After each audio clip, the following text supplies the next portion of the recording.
পশ্চিম এশিয়ার চলমান সংঘাত বিশ্বের কোটি কোটি মানুষকে আরও গভীর খাদ্য সংকটের দিকে ঠেলে দিচ্ছে। শুক্রবার এ নিয়ে সতর্ক করেছে বিশ্ব খাদ্য কর্মসূচি WFP। জাতিসংঘের এই সংস্থাটি এক বিবৃতিতে বলেছে, জ্বালানি ও পরিবহন ব্যয় বাড়ার কারণে বিশ্বজুড়ে লাফিয়ে বাড়ছে খাদ্যের দাম।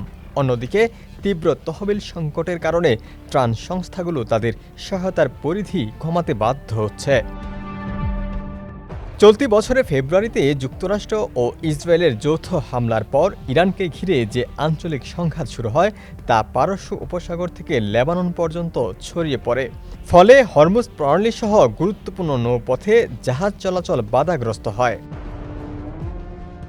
WFP মার্চে পূর্বাভাস দিয়েছিল, জুন পর্যন্ত অপরিশোধিত তেলের দাম ব্যারেল প্রতি $100 আশেপাশে থাকলে বিশ্বের প্রায় 4,50,00,000 মানুষ তীব্র খাদ্য নিরাপত্তাহীনতার মুখে পড়তে পারে। তাদের সেই আশঙ্কায় এখন বাস্তবে রূপ নিতে শুরু করেছে। সবচেয়ে বেশি ঝুঁকিতে রয়েছে আফগানিস্তান, সোমালিয়া ও শ্রীলঙ্কার মতো দেশগুলো।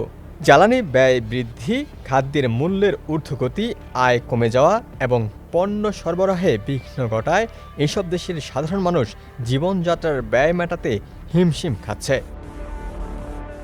টেক্সট রিপোর্ট, সমকাল।